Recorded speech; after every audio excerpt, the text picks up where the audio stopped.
Have you ever wondered how long it would really take to set foot on Mars? Let yourself drift into a little daydream, and imagine for a moment that you're pressing your face against the window of a spaceship. You quietly watch Earth grow smaller and smaller, losing its usual brilliance until it's nothing more than a pale, faint dot, lost in the infinite vastness of the night. At the same time, right in front of you, a cold red desert begins to grow larger, slowly filling the entire horizon. You'd probably feel a loneliness that chills you to the bone, right? Well, let me tell you something. This is absolutely not a weekend trip to visit family or a leisurely stroll on a beach with lapping waves. We're talking about the greatest and riskiest adventure humanity has ever dared to attempt. It's a plunge into the infinite void, knowing that you can't turn back for a very long time, and you are completely surrendering your soul to the will of the vast universe. This isn't just a matter of stepping onto a rocket and flying away. It's a journey where you have to learn to live in a tiny metal box, crossing millions of kilometers of pure nothingness, a place where the silence can viciously attack you, and every passing second pulls you further away from everything you've ever called home. If you stop and think about it calmly, it is a bit insane, but that's also what makes it the most exciting challenge of our time. Mars is calling, whispering a challenge to see if we are truly as brave as we claim to be. And the simple truth is, getting there isn't just about filling an engine with fuel and blasting straight up into the blue sky. It is a dance with the universe, precise down to a single breath. A coin toss on which we are betting the entire next chapter of humanity's glorious history. Now, if you were to ask me as a friend, hey, so how long will it take? The truth is, there's no single, short answer. It's nothing like pulling up the GPS on your phone and having it tell you that you'll arrive in a few hours, traffic permitting. If you search for information online, you'll most likely find an average figure of about 6 to 9 months. And that's true. That is the time frame with our current technology. But the issue has its own unique and incredibly complex difficulties. In the vastness of space, traveling in a straight line simply doesn't exist. That is purely the stuff of science fiction. Out here, the rules of the game aren't set by humans. They're decided by orbital mechanics. And believe me, those rules don't play around. Nor do they ever forgive even the smallest mistake. The planets don't just stand still waiting for us. They are constantly moving in their orbits at speeds you can hardly imagine, each in its own lane, following its own distinct rhythm. Therefore, to set foot on the red planet, you can't just point a rocket at where you see it in the sky and floor it. Instead, you have to calculate a perfect curve, like you're throwing a football to a receiver who's running at 1,000 kilometers an hour on the other side of the field. If your calculations are off by even a fraction, the ship will fly right past and be lost forever in the deep darkness of the solar system. So, although those months may sound like the standard today, the truth is that everything depends on the moment you decide to launch, the technology you have at that time, and even how much of a hurry you're in to set foot on the red dust of Mars. It's a delicate jigsaw puzzle of physics, patience, and incredible engineering, where every single tiny piece must fit together with absolute precision to avoid a heartbreaking disaster. Exploration isn't just about arriving. It's about understanding that in the heart of the universe, time and distance operate on a macro level that we are only just beginning to decipher. To truly grasp what we are up against, the first thing we need to do is erase the idea that planets are just fixed points on a map, waiting there for us to visit whenever we feel like it. The reality is far more dynamic and complex than that. Imagine our solar system is like a giant, circular running track that you'd see at the Olympic Games. But there's a small catch here. Each athlete runs in a different lane, at different speeds, and most importantly, no one ever stops. In this poetic comparison, Earth and Mars are like two runners with completely different paces. Earth is an elite athlete in the innermost lane, moving very fast and completing one lap around the Sun in 365 days. Meanwhile, Mars is a slightly slower runner in a lane much farther out, so he appears quite leisurely. He takes almost twice as long, about 687 Earth days, to complete one of his laps. It is this difference in speed and distance from the Sun that makes it agonizing for anyone trying to map out a route, because that target, that distant red dot, is always moving, always trying to escape from us, or get closer to us in ways that change, day by day, hour by hour. This is where things get tricky and much more dramatic. Because the two planets move at different paces, the distance between us and Mars isn't a fixed number you can carve into stone. It's a number that fluctuates dramatically, as if on a cosmic whim. There are times when we are as close as we can possibly be, which astronomers call opposition. On those rare and lucky days, Mars is on the same side of the Sun as we are, and the distance drops to only about 55 or 60 million kilometers. That might sound like a huge number, and it is, but in the language of space, it's like we're right next to each other. So close it feels like you could just reach out your hand and gently touch it. But be careful, that proximity is a precious and rare gift. It doesn't happen often. After that, the sacred dance continues. Earth pulls ahead because it's faster, and suddenly Mars begins to fall behind, or worse, ends up on the complete opposite side of the Sun. When that happens, we enter a phase known as conjunction, and that's when we're in real trouble. At that point, we have the Sun right in the middle, like a giant referee preventing us from seeing each other, and the distance skyrockets to 400 million kilometers. Just try to imagine what a huge difference that is, from 55 to 400 million. It's like comparing a gentle stroll in the park to a trek across an entire continent. And don't think that's just a lifeless number on a page. That change completely dictates the work of talented engineers and scientists.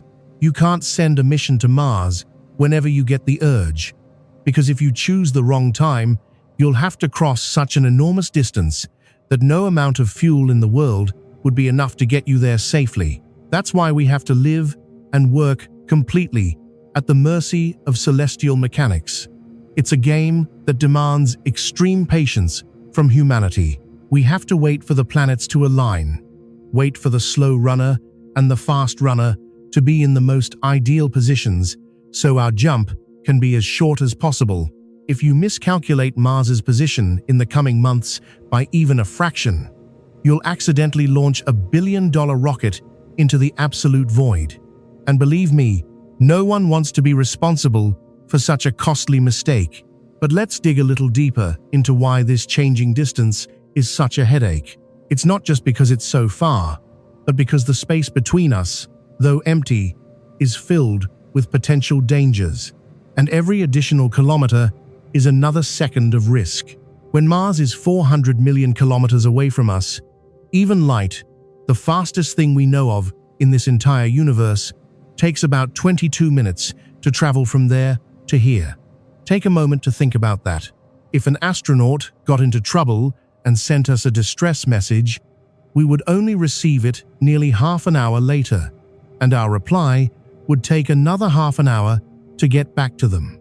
By the time they knew what we said, a full, precious hour would have already passed.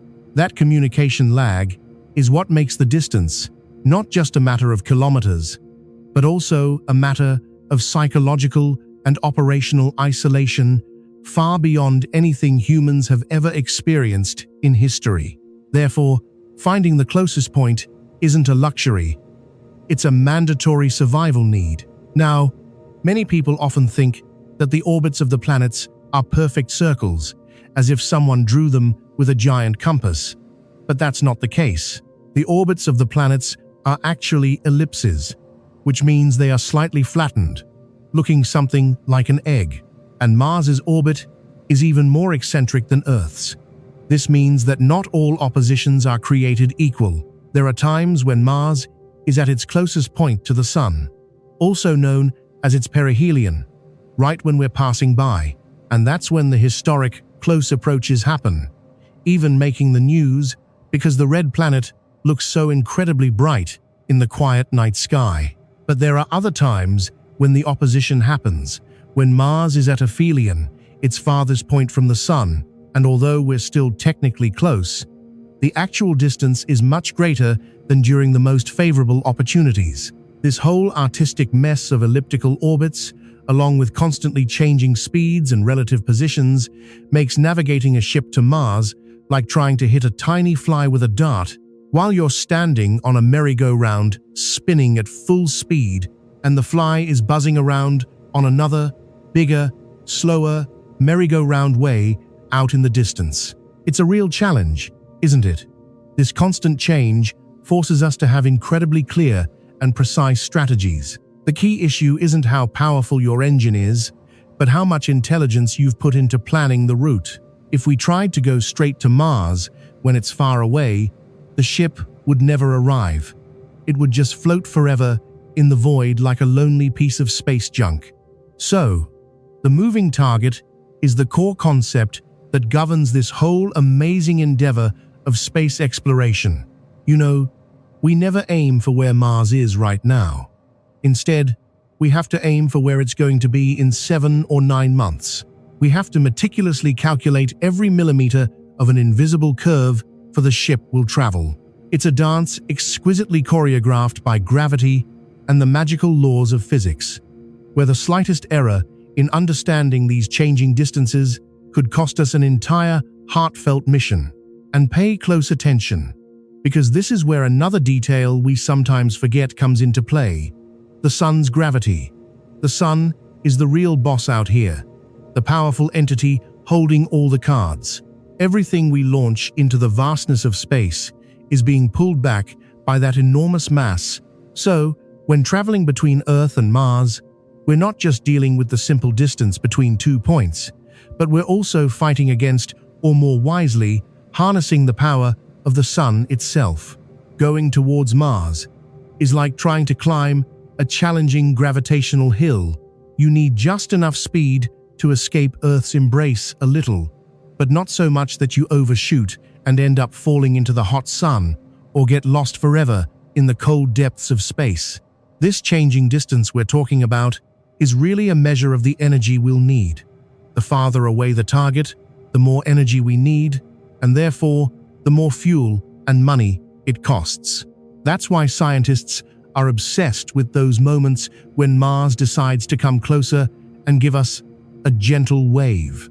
You know, when you look at a map of the solar system, everything seems pretty close together, but it's the actual scale that's mind-boggling. If Earth were the size of a tiny marble, Mars would be like a ping-pong ball a few yards away in the best-case scenario. But in the worst-case scenario, it would be several miles away. That's the reality of our cosmic neighborhood. Yes, we're neighbors, but we live in a subdivision where the houses are constantly moving. Sometimes you can see your neighbor's window and even give them a friendly wave. But other times, that neighbor has moved to the other side of town, and you have no idea what they're up to over there. Understanding this movement, this breathing-like expansion and contraction of the planets, is the first step for any adventure to Mars. If you can't master the art of predicting the position of such a constantly moving target, then any dream of setting foot on the red soil will remain just a distant dream. But because we've grasped the rules of these distances, we know there are always perfect moments, launch windows, that the generous universe opens for us and softly asks, well, now or never. And that's exactly what this whole story is about. The story of patiently waiting for the precise moment when distance becomes our greatest ally, not our most fearsome enemy. Because in the vastness of space, patience isn't just a virtue. It's the thin line between a glorious success and a failure that fades into the eternal silence of the stars. You're probably wondering right now, and it's a perfectly logical question, If we know where Mars is, and we have these absolute monster rockets, then why don't we just go straight there and get it over with? I mean, just point the rocket at the red dot, floor it, and get there in a few short weeks, right? It sounds perfectly reasonable with everyday thinking. But the truth is, in space, the logic we use on Earth to go to the supermarket or drive on the highway doesn't really apply anymore. Going in a straight line to Mars is the dream of any impatient person, but it's an absolute nightmare for any engineer at NASA or SpaceX. And the main reason, the one that governs everything, has a very technical-sounding name, but is an incredibly practical problem: fuel conservation and the brutal tyranny of the rocket equation. Pay close attention, because this is where the laws of physics get more fickle and demanding than ever. To travel in a perfectly straight line, you'd have to constantly burn fuel every second, every minute of the journey to fight against the sun's invisible but powerful gravity. And to maintain that forced trajectory, the problem is that fuel is really, really heavy. Incredibly heavy. To carry more fuel into space, you need even more fuel just to lift that extra mass. And to lift that extra fuel, you need an even bigger rocket with even more fuel. It's a vicious cycle with no end. And it would force us to build a ship the size of a mountain that we could simply never get off the ground. So, instead of trying to fight the eternal laws of the universe, we get smarter and use them to our advantage. We become the most frugal and efficient travelers in history. This is where a crucial concept comes in: the solid foundation for all interplanetary journeys humanity has ever undertaken: the Hohmann Transfer orbit. This formal-sounding name comes from a brilliant German engineer named Walter Hohmann. He was the one who, back in the 1920s, long before humanity even had a single artificial satellite in the sky, quietly sat down, did some math, and figured out the most energy-efficient way to get from one planet to another. Instead of seeing space as an open field where you can run wherever you want, Hohmann saw it as a system of canals or gentle currents. Instead of going in a straight line, what we do is plot an elliptical orbit, a very long, flat curve that connects Earth's orbit with Mars's orbit. Imagine Earth is like a small merry-go-round, and Mars is a bigger one on the outside. To get from one to the other without using all your energy, you don't jump in a straight line. What you do is launch yourself at an angle so that your own inertia carries you outward in a gentle curve until you meet the track of the other merry-go-round at the exact right moment. It's as if you're leisurely coasting down an invisible slide that wraps around the Sunday. Honestly, this process is a masterpiece of efficiency. When the rocket leaves Earth, we give it one super powerful initial push, a single engine burn, to get us out of Earth's orbit and onto this elliptical path. Once we've done that, do you know what we do next? We turn the engines off completely. That's exactly what you just heard. For most of the long journey to Mars, that 6 or 9 month figure we always talk about, the spacecraft is actually traveling with its engines completely off. It's simply coasting along on inertia and the gravitational pull of the Sunday. It's like when you throw a rock with great force toward the top of a hill. You don't need to keep pushing the rock while it's in midair. The rock already has all the energy it needs to reach the summit. We're doing the same thing. We are in a calculated fall toward Mars's orbit. If we tried to go in a straight line, we'd have to keep pushing that rock the entire long way. And in deep space, that's a luxury we can never afford, because fuel is the most precious and scarce resource we have. Every drop of fuel is incredibly valuable, and every extra gram of weight pushes us further from our final goal. But there's another very important reason why we don't travel in a straight line, and it has everything to do with the speed we're already moving at. Many people forget that the Earth is never standing still. Right now, as you're listening to these words and I'm telling you this story, we are all moving around the sun at a speed of about 107,000 kilometers per hour. That's an insane and unbelievable speed. When a rocket launches, it already inherits all of that velocity. It's like jumping off a train that's running at full speed. You don't fly in the direction your feet are pointing, you fly forward with all the momentum the train possesses. If we wanted to go straight to Mars, we would have to expend a colossal amount of energy just to cancel out the sideways velocity we already have from Earth. And only then could we aim straight for our target. That would be like trying to swim against a super strong current just because you want to cross the river in a perfectly straight line. It would be much smarter and easier to let the current help you and swim diagonally, don't you think? Well, in the vastness of space, that helpful current is our orbital velocity, and we use it as a slingshot to propel ourselves toward Mars. Furthermore, pay attention to this extremely important detail, the problem of braking. Let's say, by some technological miracle, we had a magical, fuel-free engine that could travel in a straight line at an incredibly impressive speed. We'd get to Mars in just a few weeks, yes, but we'd arrive so fast that we'd shoot past it like a flash of lightning. In space, there's no air to slow you down, no friction to decelerate the ship.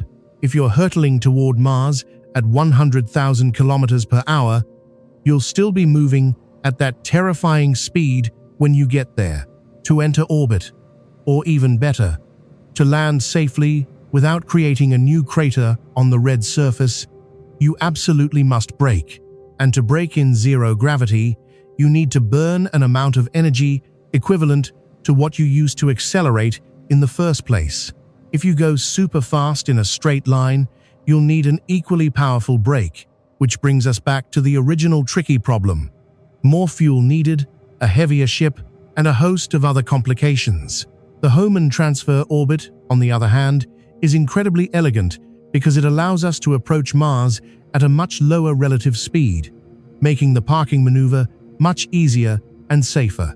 Really, it's like a high-stakes game of cosmic billiards.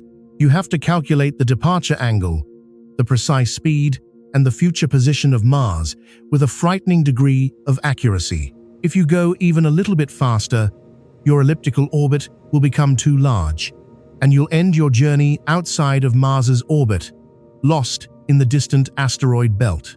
If you lack just a little bit of the necessary speed, you'll never make it and will start falling back toward the Sunday. It's a dance of absolute precision, where the straight line is our enemy because it represents waste and brute force. Meanwhile, the curve, that elliptical orbit I just mentioned, represents supreme intelligence and a deep respect for the eternal laws of the universe.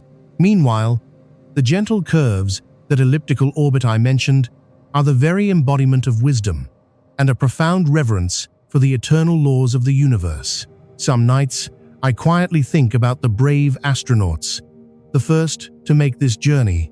They will sit silently inside their ship, understanding that they aren't flying in the usual sense, but are actually in a state of controlled freefall that lasts for months on end.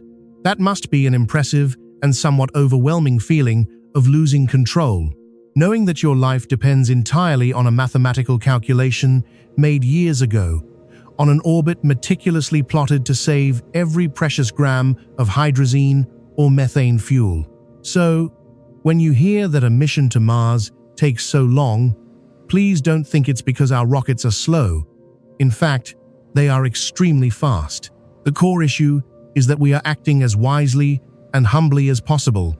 We are following the path that Mother Nature has laid out, the only path that allows the dream of exploration to become a reality with the technologies we currently have.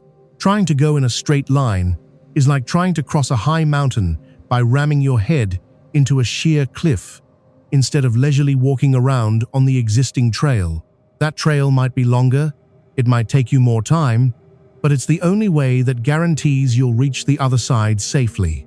And in the vast exploration of space, arriving safely is everything. So, we learn to suppress our impatience, to become masters of patience, letting gravity do the heaviest lifting for us, while we calmly prepare for our fateful encounter with the distant red desert. This whole dance of orbits and curved trajectories I've just told you about leads us to a reality that is, to put it mildly, quite challenging for impatient hearts. The problem isn't just the long journey or the need to conserve every drop of fuel.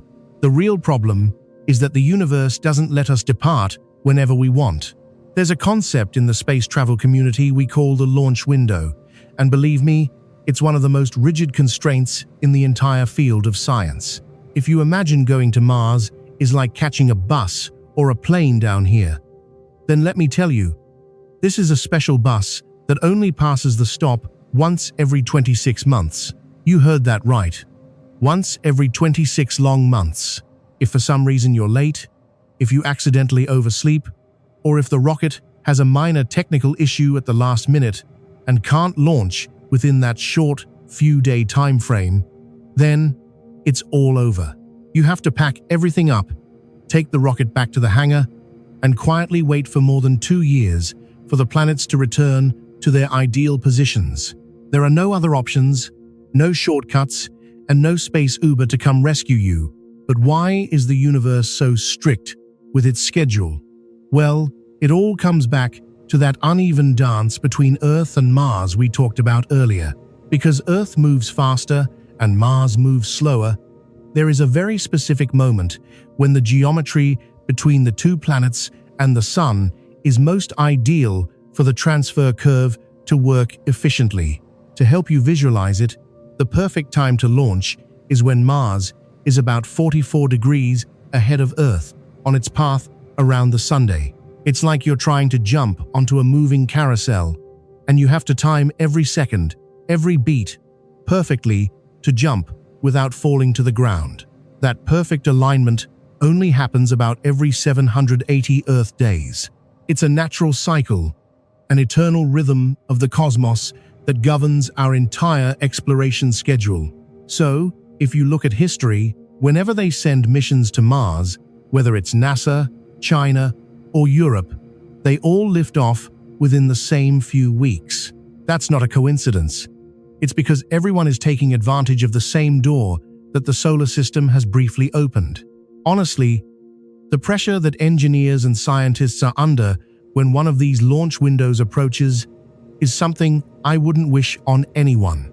Imagine you've spent 5 or 10 years of your life designing a super complex robot, costing billions of taxpayer dollars, and suddenly, when you're on the launch pad, a sensor reports a slightly strange reading, or the sky starts to pour rain.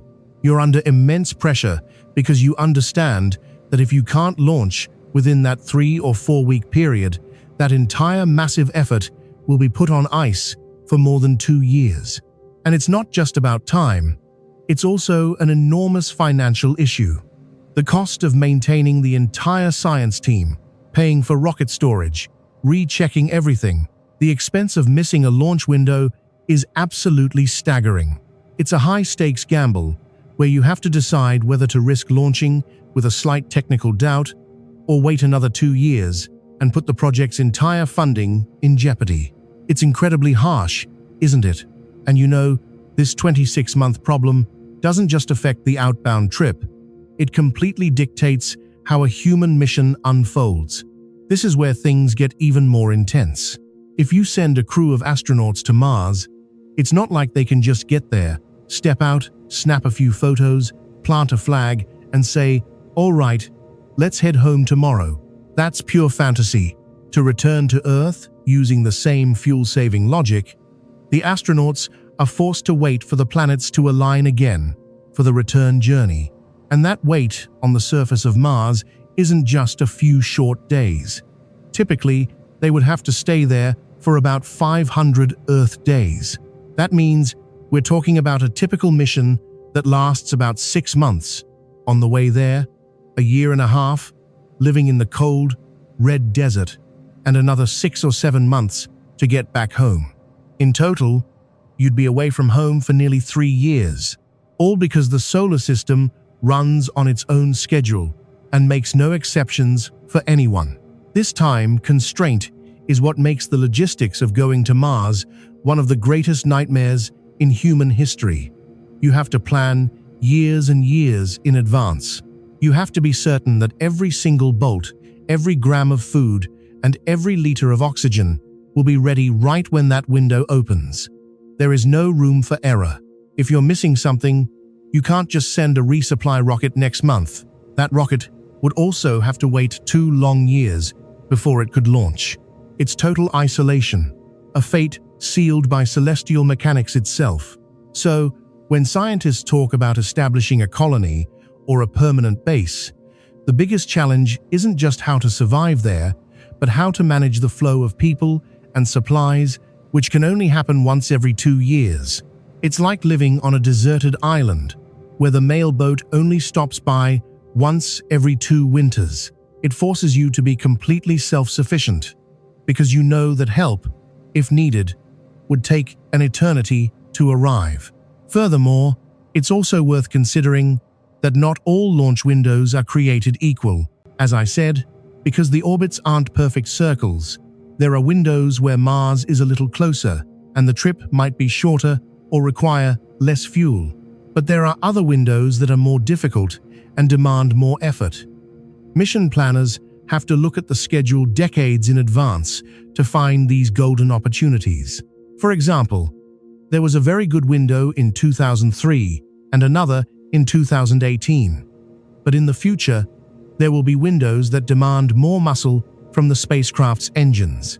It's as if the road to Mars is sometimes a smooth downhill coast, but at other times, it's full of bumpy, treacherous rocks.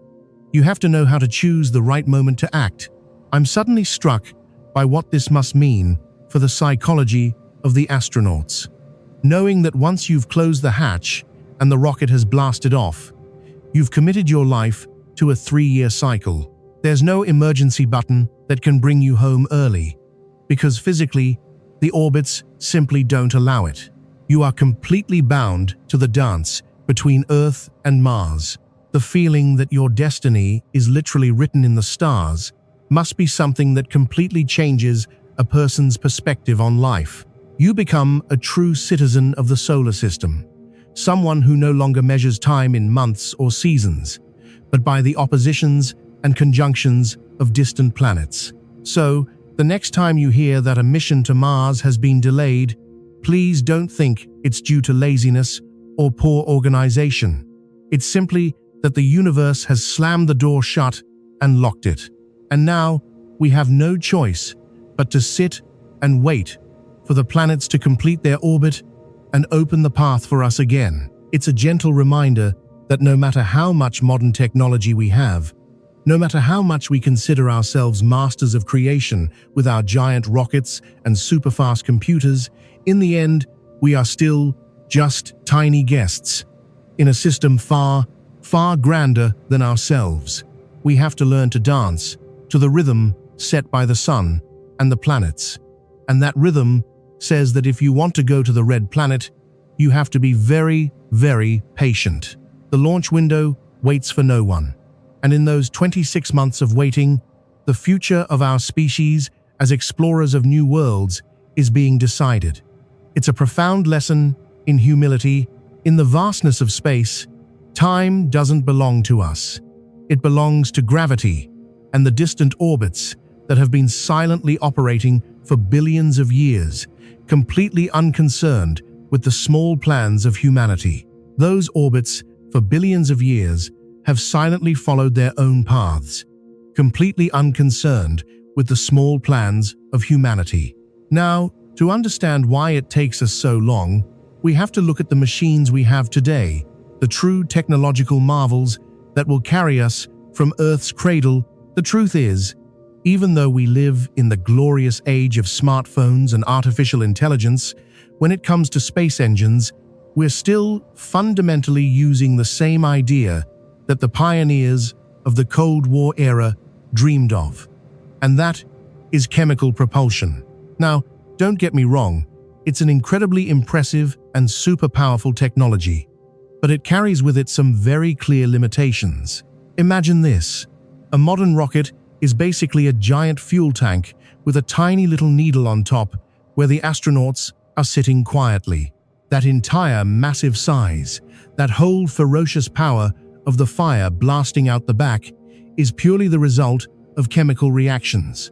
We're talking about burning things at an insane temperature, just to create a push strong enough to help us escape the tight embrace of Earth's gravity. It's the power of fire in its purest form, but it's also a power that burns out very quickly. Right now, we have two main players in this exploration story. On one hand, you have NASA's Space Launch System. This is a true rocket monster, a masterpiece of traditional engineering. It's a giant orange rocket, a towering giant that looks like a 30-story building. It uses liquid hydrogen and oxygen. When it ignites, it creates a sound so thunderous it makes you feel the vibrations down to your very bones. This is the type of rocket NASA wants to use for the Artemis program, and eventually to land the first humans on Mars. On the other hand, we have a bold rebel, SpaceX's Starship. Elon Musk and his team are betting on something completely different. It's a gleaming stainless steel ship that uses a mixture of methane and liquid oxygen, which they call Methalox. The exciting thing about Starship isn't just its enormous size, but that it's designed to be fully reusable, a complete game changer for the aerospace industry. But whether you use the SLS or Starship, the core problem remains the same, and that is the speed at which we can travel through deep space. The problem with chemical propulsion lies in a concept engineers call specific impulse. So it doesn't sound like a dry physics lesson, just think of it like the miles per gallon a car can get. Chemical engines are like the engines of Formula One race cars. They have a ton of power to get started and launch quickly, but they guzzle fuel like there's no tomorrow. They're fantastic for giving us that initial kick, for helping us escape the trap of Earth's gravity. But once we're out in the vastness of space, we don't have much gas left to keep accelerating. Therefore, for most of the journey to Mars, the ship will be traveling with its engines completely shut off, simply coasting on inertia. It's like kicking a ball with all your might. The ball flies at maximum speed right at the beginning, but after that kick, there's nothing left to push it forward. It just keeps moving with what it's got. This technical limitation is the chain that tethers us to that famous 7 to 9 month journey. With the power of current chemical engines, we can't afford the luxury of carrying enough fuel to accelerate for the first half of the trip and then brake for the second half. If we tried to do that, the ship would be so heavy that not even the biggest rocket in the world could lift it off the ground. That is the harsh tyranny of the rocket equation. To go faster, you need more fuel, but that extra fuel has weight, so you need even more fuel to move that weight. And so, you get stuck in a loop until you're out of options.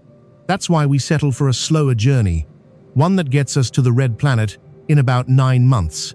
That's just the way it is. It's the reality of the technology we have. But let me tell you a bit more about why Starship's methane is so important, because there's a really interesting detail here. The hydrogen that the SLS rocket uses is an incredible fuel. It gives you the biggest push, but storing it is a total nightmare. It's such a tiny molecule that it can leak through just about anything, and it has to be kept incredibly cold, almost at absolute zero. Methane, on the other hand, is much more stable, and most importantly, it can be produced right there on Mars. This is the key to the future. The idea is that we'll get to Mars, use the carbon dioxide in its atmosphere, along with the water ice in the ground, to produce more methane and oxygen. That way, we can refuel for the trip home. It's like going on a long road trip, knowing there's a gas station waiting for you at your destination. This means the ship doesn't have to lug all the fuel for the return journey from the moment it leaves Earth, allowing us to carry more useful cargo, more food, and more precious scientific equipment. However, even if we can produce fuel there, the one-way travel time doesn't change. It's still a full 9 months locked inside a metal box. To give you an idea of just how slow this is on the grand scale of space, Light takes only a few minutes to cross that same distance. And us, with our best chemical toys, we take nearly a year. It's a test of patience that pushes the limits of the human body. During those months, the engines are silent. There's no roar like at liftoff, just the quiet hum of the life support systems and the sound of your own breath. It's a silent journey, coasting on inertia, as sailors would say, letting yourself be carried by the gentle currents of gravity. Honestly, sometimes we feel so modern, but when you put our propulsion technology up against the staggering vastness of space, you realize we're just learning to crawl. Chemical engines are powerful, yes. They're also very reliable because we've understood them for decades. But they're like 19th century horse-drawn carriages trying to cross a vast ocean. They work, they'll get you to the other side, but it's going to take a very long time, and you'll arrive exhausted. SLS and Starship are the pinnacle of this technology, the very best that human ingenuity can create from chemical reactions. Thanks to them, we will definitely set foot on Mars. I have no doubt about that. But they're also a reminder, if we truly want to become a multiplanetary species, traveling through the solar system as if it were our own backyard, we're going to need something more advanced than just fire and explosions. Meanwhile, the astronauts who will board these ships in the 2030s or 2040s know exactly what they're facing. They know they'll be confined to a tight space for a very long time. They know the engines only give them an initial push, and after that, they are completely at the mercy of Newton's laws of physics. Isn't that a strange feeling? You're hurtling along at thousands of kilometers per hour, faster than any bullet, but you feel like you're standing still, because outside the window, there's nothing but distant stars that never seem to change position. That's the reality of chemical propulsion. An exciting burst of energy at the beginning, followed by months of absolute silence as you cross the empty void. It's the technology that will give us our first step, that will plant the first footprint in the red dust, and for that, we owe it all the respect in the world. But it also forces us to ask, is there a faster way to cross this dark abyss? Because 9 months is an incredibly long time, and space is not a friendly place to camp out for that long on the way. We're caught between our desire to go far and the limitations of chemistry. The SLS will continue to be the sturdy backbone for government missions, safe and powerful. Meanwhile, Starship will strive to bring space closer to everyone with its bold design and its Martian-made methane. Both are engineering marvels, but both must obey the same harsh laws of thermodynamics. For now, the road to Mars is paved with chemical reactions, and that means the journey will continue to be a nearly year-long test of endurance. That's the price we pay to leave our blue cradle and venture into the unknown. It may not be fast, and it's certainly not comfortable, but this is the technology that allows us to dream of a day, not too far from now, when someone will look through the window of one of these ships and see the red desert growing larger and larger. They will understand that chemical technology, with all its limitations, has finally fulfilled its sacred mission of bringing humans to another world. But the truth is, if we really want Mars to be more than just a brief visit, we can't rely on chemical propulsion forever. 9 months is an eternity, when outer space is trying to challenge you in 1,000 different ways every second. That's why, in the most advanced labs at NASA and agencies like DARPA, they're no longer thinking about how to build a bigger gas tank, but how to change the game entirely. This is where we step into the realm of science fiction becoming reality: nuclear propulsion and plasma engines. Imagine, we're moving from sailing a boat to flying a supersonic jet. The difference isn't just in speed, but in the core concept itself. If we can master these technologies, that nearly year-long journey could be shortened to just 3 months. Or even, if we're really optimistic and the technology progresses as hoped, it could be an incredible 45 days. That would change everything we know about space travel. That journey, just imagine, is like the magical leap from crossing the Atlantic with wind-powered sails to gliding on a modern airplane today. First, let's talk about nuclear thermal propulsion, because this is the technology that's closest to becoming a reality. Actually, this idea is nothing new. Back in the 1960s, at the height of the space race, the Americans had a project called NERVA. That's where they conducted the first tests with nuclear engines. The idea is elegant, but it demands nerves of steel from those who implement it. Instead of burning conventional chemical fuel, you use a small nuclear fission reactor to heat a liquid, usually liquid hydrogen, to an incredibly high temperature, one that would make even the sun envious. When that gas gets that hot, it expands dramatically and is shot out of the nozzle at a much greater speed than any chemical reaction we've ever known. It's like you're strapping an atomic afterburner to your spaceship. What makes this technology an engineering marvel is its superior efficiency. Remember that talk about miles per gallon we just mentioned? A nuclear thermal engine is nearly 2 or 3 times more efficient than the best chemical engines humanity has. That has enormous implications. We can travel much faster while carrying less weight, or we can transport more cargo in the same amount of time. Right now, there's a very exciting project called Draco, a promising collaboration between NASA and the US military. They're planning to test one of these engines in space in 2027. But keep in mind, this is absolutely not a bomb. It's a reactor designed with maximum safety in mind and will only be activated once the ship is far from Earth, to ensure there are no radiation issues affecting our blue planet. If this project succeeds, the door to Mars will be thrown wide open. Cutting the trip down to half the time isn't just about astronaut comfort, it's truly a matter of survival. Because the less time you spend in deep space, the less cosmic radiation you absorb, the less your bones will weaken, and the chances of unexpected onboard failures will also decrease significantly. It's truly a grueling race between the human biological clock and the dry laws of mechanics, but if you're craving something that truly has a taste of the distant future, we have to talk about the plasma engine, specifically a type with a name that sounds like it came straight out of a legendary film, Vasimer.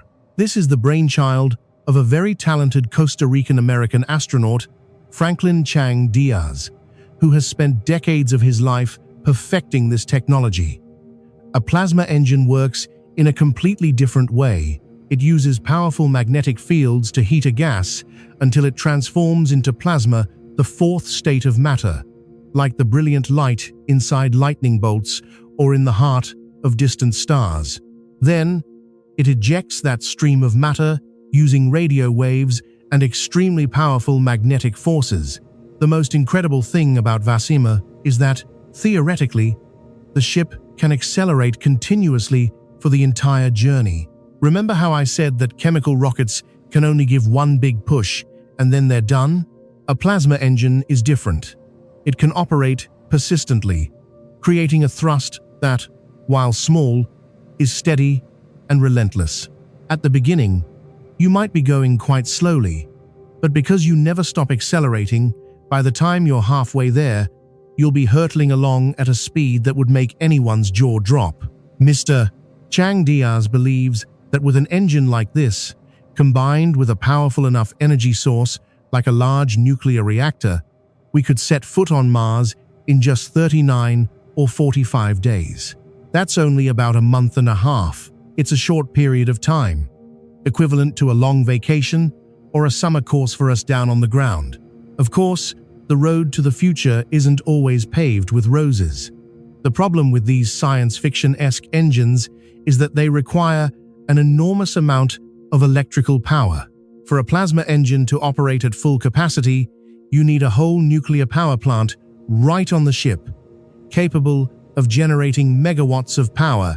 Building a nuclear reactor that is powerful, lightweight, and doesn't radiate too much heat is an incredibly tough engineering challenge. Besides that, there are also political and social issues. Many people are still wary of hearing the word nuclear next to a rocket, and they have good reason. Because if an accident were to happen during launch, no one wants radioactive materials raining down like a toxic storm. Therefore, the wisest strategy is to launch the reactor only when it's in a completely powered down state, and only wake it up once the ship is safely in a stable orbit, far from our atmosphere. Despite all these challenges, a high-speed future is the only way for humanity to truly establish a long-term settlement on Mars. Just imagine what a huge difference that would make for logistics. If the trip only takes 45 days, you won't need to bring tons of food and water for 9 long months. The ship could then be smaller, more flexible, and much safer. Astronauts would no longer have to set foot on Mars, with their muscles turned to jelly from the prolonged absence of gravity.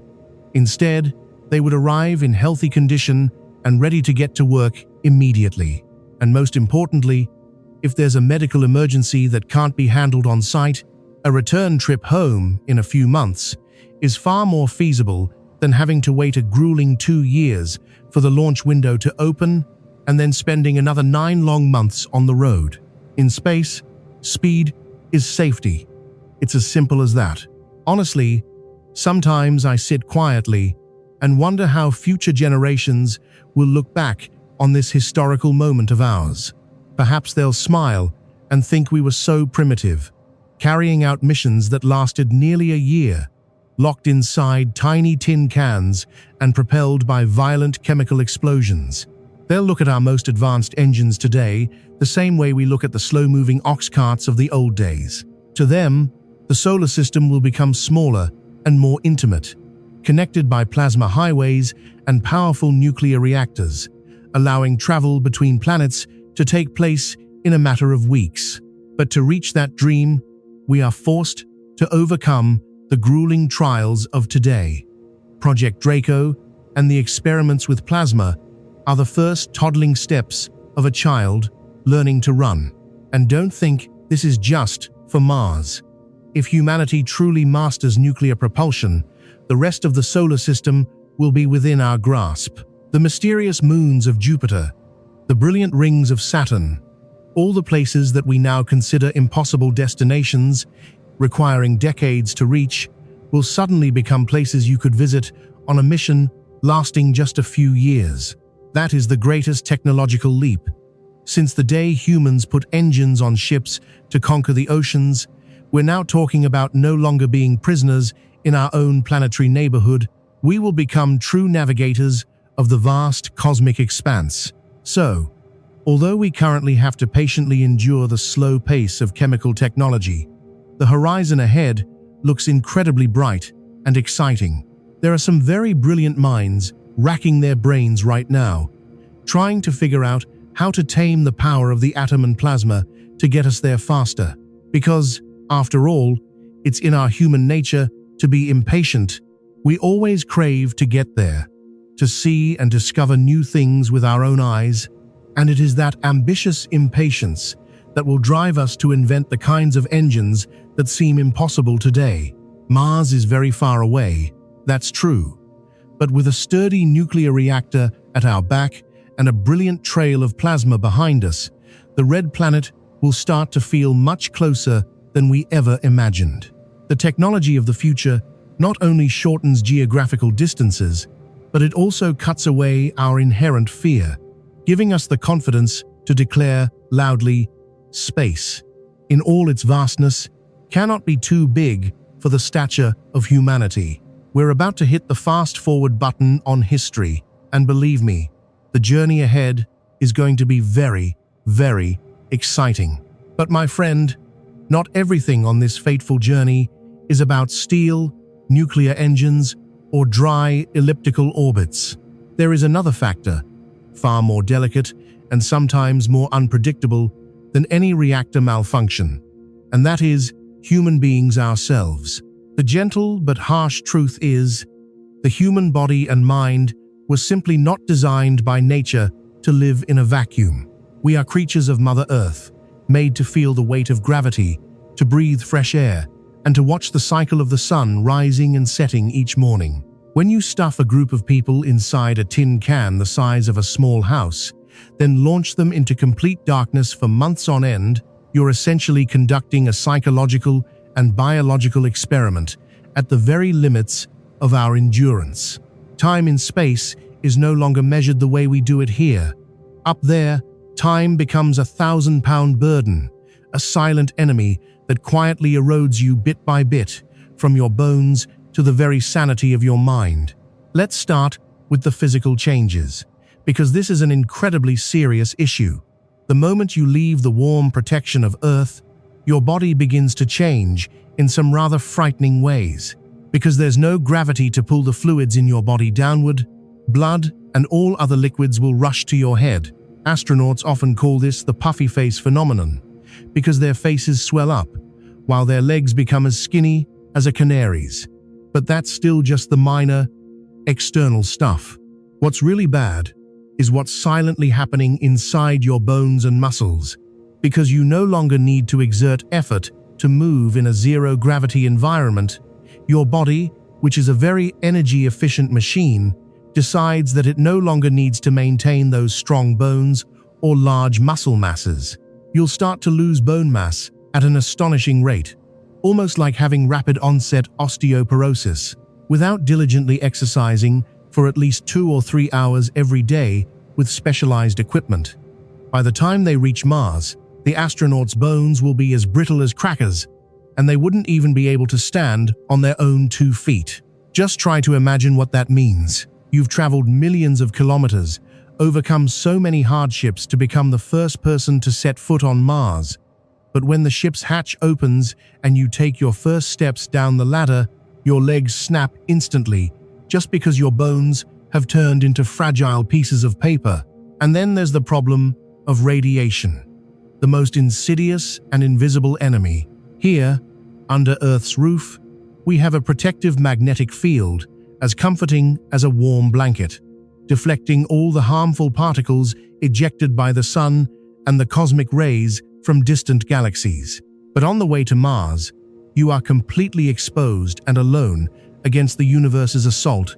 Those tiny particles are like microscopic bullets, piercing the ship's hull and going straight into your body, devastating and shattering your DNA strands. The risk of cancer skyrockets, and if a powerful solar flare happens to erupt on the way, and if your ship doesn't have an extremely well-shielded shelter, you'll be fried on the spot. It's an enormous dilemma.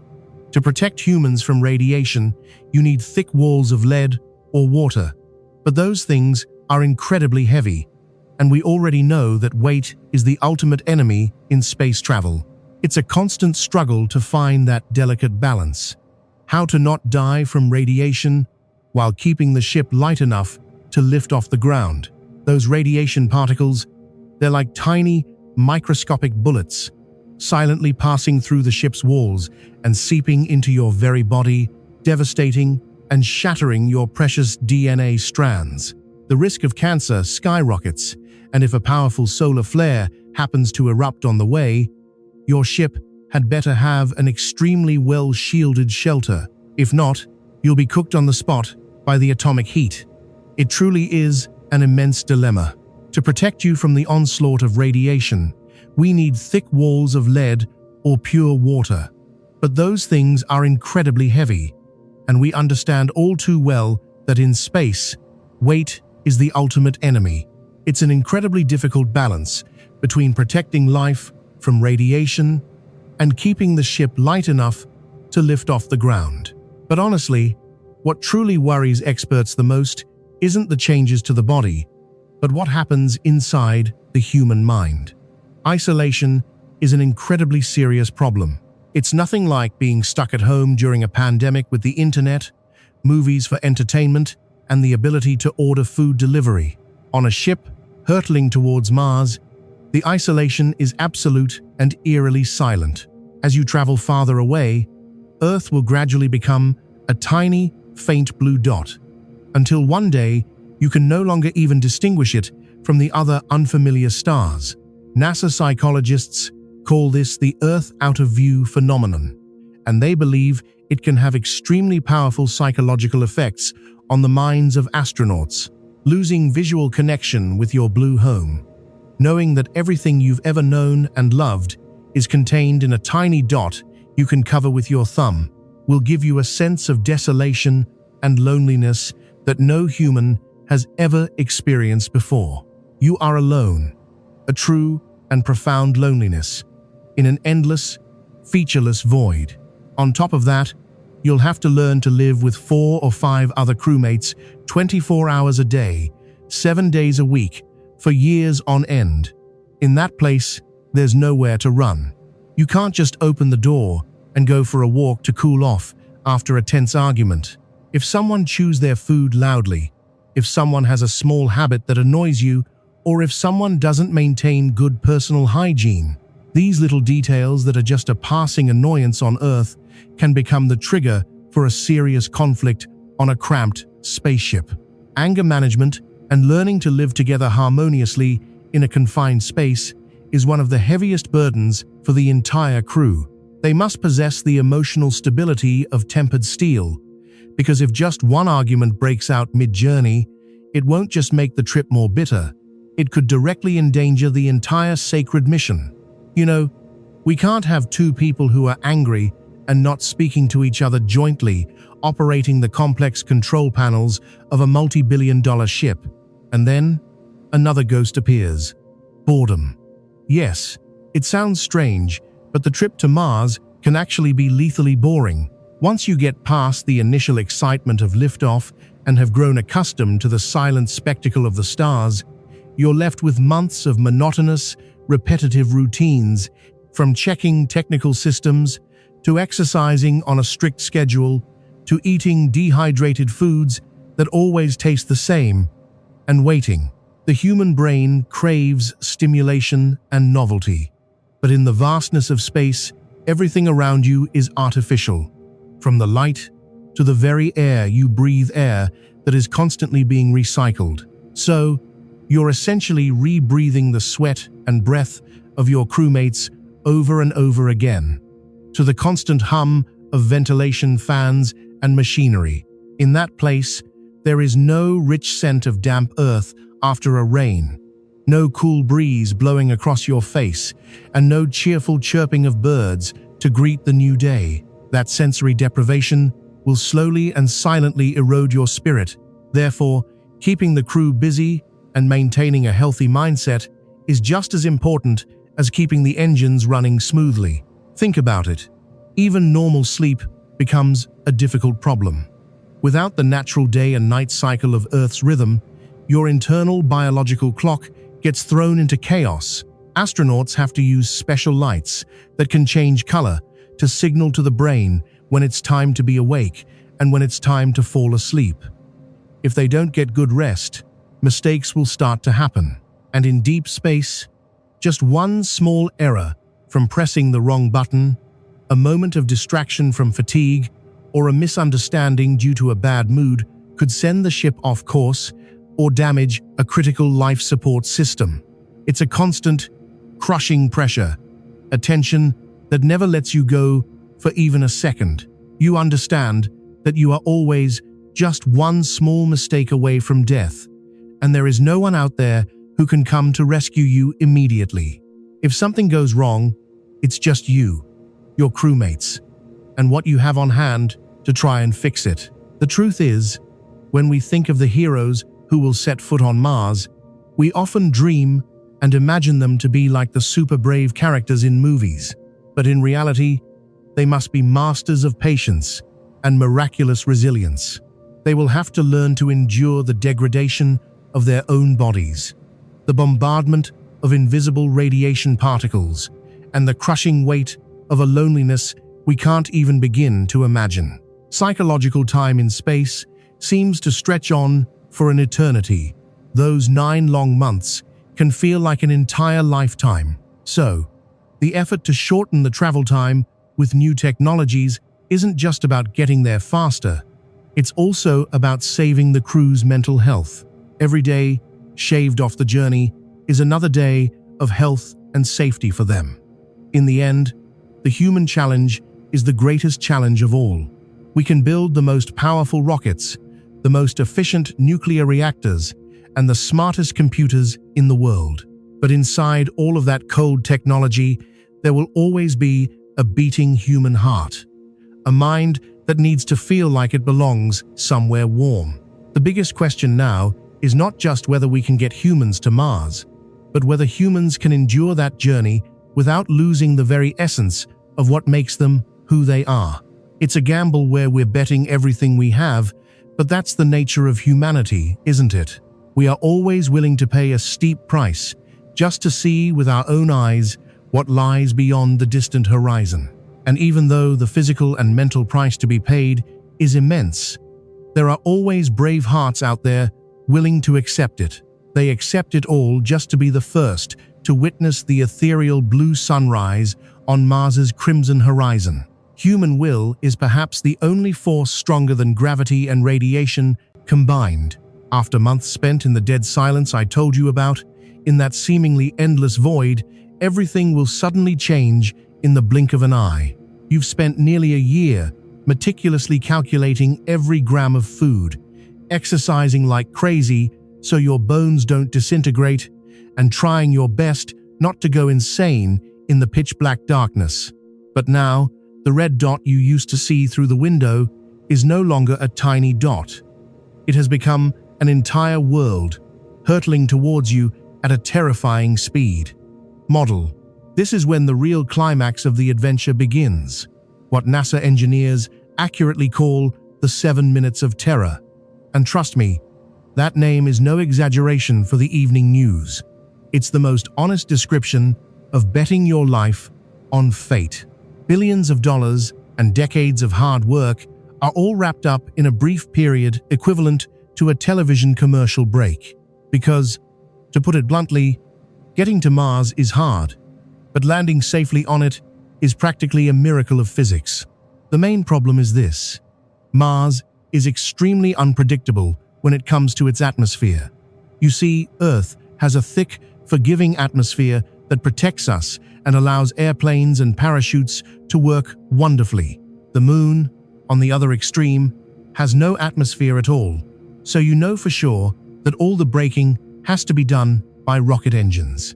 But Mars sits in that perfect intersection between the two, creating a true engineering nightmare. Its atmosphere is only about 1/100th that of Earth's. It's just thick enough that if you enter at high speed, friction will heat your ship to an insane temperature, as if you were trapped in a furnace of thousands of degrees. But it's far too thin for a normal parachute to create enough drag to slow you down. It's the worst of both worlds. You have to face heat that can melt steel, and at the same time, you're plummeting like a rock because there isn't enough air to support you. Let's imagine this breathtaking scene together. You're traveling through space at about 20,000 kilometers per hour. At that terrifying speed, if you hit anything, you'd be vaporized in a millisecond. To land gently and ensure the astronauts don't become a stain on the ground, you must decelerate from 20,000 kilometers per hour to 0 in just 7 short minutes. Those 7 minutes are a process of such abrupt deceleration that it would make even the bravest heart stop from the pressure. And the worst part is, due to the vast distance we've talked about, radio signals take a very long time to travel back to Earth. So much so that by the time engineers at Mission Control receive the notification that the ship has begun entering the atmosphere, in reality, the ship has either already landed safely or has crashed on the surface. In that moment, there is no remote control. There's no pilot on Earth holding a joystick to save you. The ship is completely alone. Its computer system must make thousands of decisions per second on its own, constantly adjusting its trajectory, deploying the heat shield, and firing the engines at the most precise moments. One stuck bolt, one line of bad computer code, and it's all over in an instant. That's why they're called the minutes of terror, because we, down here, can only sit and wait in anxiety, sweating bullets to see if the all-clear signal makes it back. The atmospheric entry process begins with a fiery blaze, like something out of hell. The ship slams into the Martian atmosphere, and the air in front of it is compressed so violently that it turns into plasma. A stream of glowing hot gas envelops the entire capsule. The heat shield must bear the brunt, struggling to absorb and dissipate the incredible heat, while the ship's structure constantly creaks and groans under the immense pressure. At this fateful moment, the astronauts will feel G-forces pressing them into their seats, with a weight many times their own body weight. It is truly a brutal and unforgiving battle against enormous kinetic energy. After those breathtaking moments, when the ship has shed some of its speed, but is still hurtling faster than a bullet, the giant parachute will be gently deployed high in the sky. But you know, this isn't an ordinary parachute we're used to seeing. It has to be a specially designed supersonic parachute that can open at a terrifying speed without being ripped to shreds by the air pressure. Yet, even with that massive parachute, our ship is still falling too fast. This is where the ingenuity of the engineers becomes creative and quite daring, even a little crazy. For famous robotic missions like Curiosity or Perseverance, they invented an incredibly magical device called the Sky Crane. Try to close your eyes and imagine. A platform with powerful rocket engines separates from the parachute, slowly descends, and then hovers just a few meters above the ground. Then, it gently lowers the rover with durable nylon cables, like a giant spider slowly spinning its silk in midair. It might sound like something out of a science fiction cartoon, but that is the technology that has worked incredibly effectively to conquer the Red Planet. For a human mission, everything will be much heavier and more complex, because the ship carrying us will be exponentially larger. Perhaps in the near future, we will witness a miracle similar to SpaceX's proposal with the Starship. That ship will enter the atmosphere horizontally, using its unique shape to break with air resistance. And then, in the final fateful seconds, it will perform a spectacular acrobatic flip to ignite its engines, then slowly land vertically on its sturdy landing legs. It's a maneuver that's hair-raising even just to watch during tests. Now, try to imagine yourself performing that maneuver after having endured a long 9-month journey through deep space. But rest assured, assuming everything goes according to plan, the engines will roar one last time, kicking up a red dust cloud that envelops everything around. And then, suddenly, silence will return. That silence has been your companion throughout the long journey. But now, it feels completely different. It's no longer the cold silence of infinite space, but the solemn silence of a new world waiting to be explored. The ship's sensors will gently report that everything is stable, that the pressure has reached a safe level. And finally, after so many years of meticulous planning, after billions of kilometers left behind, and after surviving the 7 most stressful minutes of your life, you are really there. You are standing on the surface of Mars. The first moment a human opens the hatch and takes the first step onto the red dust of Mars, time will seem to stand still for all of us. It will be a moment etched into human history forever, just like the day Columbus first saw land, or when Armstrong left his historic footprint on the moon. The first human footprint on the red planet, expected to happen around the 2030s or 2040s, will not simply be the end of a long journey. It will be the brilliant beginning of a completely new era for our species. We will no longer be just inhabitants of a single world, but will become something greater, true spacefaring explorers. Truly, reaching Mars is an incredibly delicate and sensitive balance between the patience of waiting for a launch window, the strict laws of physics of elliptical orbits, the endurance of chemical or nuclear technology, and above all, the indomitable spirit of the men and women who dare to board that ship. The issue is not just how long it takes us to get there, but more importantly, who we will become when we finally touch that land. Time, after all, is relative.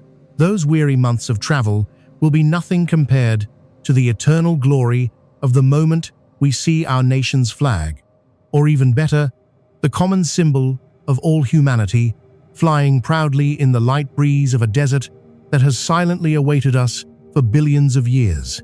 So, how long will it take us to get to Mars after all? You now understand the technical answer. It's from 6 to 9 months, with the technology we have today, or perhaps just a few short weeks in the not-so-distant future. But the real answer is this. It has taken us our entire history to arrive at this glorious moment. We have spent centuries looking up at the night sky, asking ourselves the big questions, making mistakes, and constantly learning from them. Getting to Mars is the most ambitious, soaring dream humanity